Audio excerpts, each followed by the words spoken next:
Salut à toi et bienvenue dans le premier épisode d'History Chronicles. Ce premier épisode traitera d'un accident nucléaire pas comme les autres. Il s'agit là de la perte de la bombe TB, une bombe H de type Mark 15. Non, ce Mark 15 là. Dans les eaux de l'île TB, d'où son nom, aux environs de Savannah en Géorgie. Oui, vous avez bien entendu. Il y a une bombe nucléaire qui traîne sous l'eau non loin des côtes géorgiennes.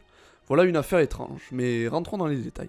Nous sommes le 5 février 1958. Il est environ 2 heures quand un bombardier B-47B, un Boeing conçu pour larguer des bombes nucléaires sur le territoire soviétique, entame un exercice de largage. Car oui, nous sommes en pleine guerre froide, il était donc autorisé à l'époque de faire des missions d'entraînement en largage avec un tel matériel. Fort heureusement, la bombe n'est pas équipée de son détonateur, mais a tout de même une puissance d'1,5 à 3,8 mégatonnes, pour un poids de 3 tonnes 5. Seulement voilà, lors de sa mission, le bombardier entra en collision avec un avion de chasse F-86, l'un des premiers avions de chasse des États-Unis, soit dit en passant. Les pilotes demandèrent donc une permission à la tour de contrôle pour atterrir, mais cette dernière, consciente du danger que représente une bombe nucléaire dans un avion en détresse, ordonne un largage de cette dernière, et ce, à plus de 2000 mètres d'altitude. Suite à cela, l'équipage réussira à atterrir sans encombre. Seul problème, la bombe n'explosera pas.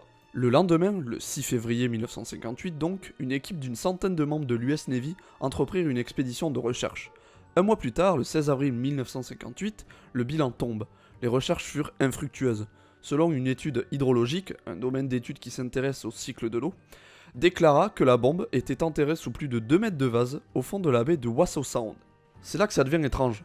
Personne ne s'inquiète plus que ça qu'une bombe nucléaire soit perdue dans une baie non loin des côtes. C'est après les attentats de 2001 que les habitants de l'île Tibby s'inquiétèrent du danger que peut représenter une bombe nucléaire perdue dans la nature. En 2004, l'ex-colonel de l'US Air Force, Derek Duke, entreprit une expédition de repêchage.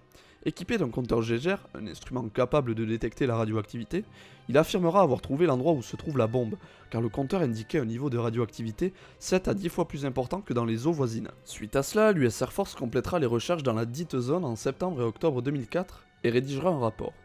En juin 2005, le rapport fut publié, et l'US Air Force déclara que la radioactivité de la zone était due à un phénomène naturel de matériaux radioactifs, et que l'endroit où se trouvait la bombe était toujours inconnu.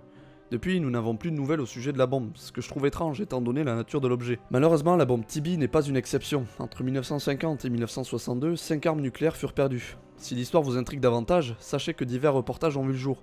Celui de Mickey Humans, Lost Bomb, paru en 1996, est un documentaire qui traite du sujet, tout comme le documentaire Savannah, l'arme atomique disparue, disponible sur le site mystertv.com.